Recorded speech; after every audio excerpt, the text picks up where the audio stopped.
اس نے کہا میں مسلمان کیسے ہو جاؤں کہ آپ نے تو میرے سے وعدہ کیا تھا کہ میں آپ کی بات مانوں گا. وہ مجبور ہو گیا مسلمان ہونے میں. جب وہ مسلمان ہوا تو اس نے اس لڑکی سے پوچھا کہ یہ ماجرا کیا تھا.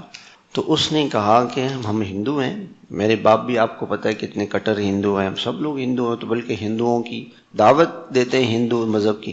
ہمارے اسکول میں ایک لڑکی تھی جو مسلمان تھی اور وہ میرے سہیلی تھی، میرے پڑوس میں رہتی تھی. میں اس کے گھر کھیلنے جاتی تھی تو اس کی ماں بچیوں کو قرآن پڑھاتی تھی. تو میں نے جو ہے وہ قرآن میں نے بھی پڑھنا شروع کر دیا. میری بہن نے، میری سہیلی پڑھتی تھی تو میں بھی بیٹھ کے پڑھنے لگی، مجھے مزہ آنے لگا.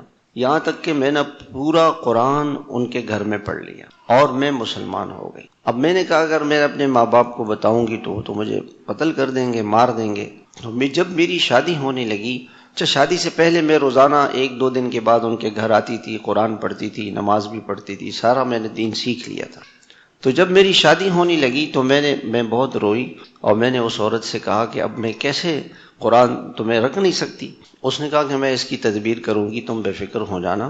اس نے کیا کیا کہ اس عورت کے گھر گئی، ہندو عورت کے، اور کہا کہ آپ کی بیٹی میری بیٹی کی سہیلی ہے تو ہم اس کو گفٹ دینا چاہتے ہیں، اور وہ گفٹ آپ کھولیں گے نہیں، یہ اپنے ساتھ لے جائے گی، اسی گھر میں جا کے وہاں کھولے گی تاکہ خوشی ہو اس کو. انہوں نے کیا کیا کہ اس کے کپڑے اچھے سے، بہت اچھے اعلیٰ قسم کے کپڑے بنائے اور اس کے اندر قرآن شریف بھی رکھ دیا اور وہ گفٹ پیک کر کے اس کو دے دیا.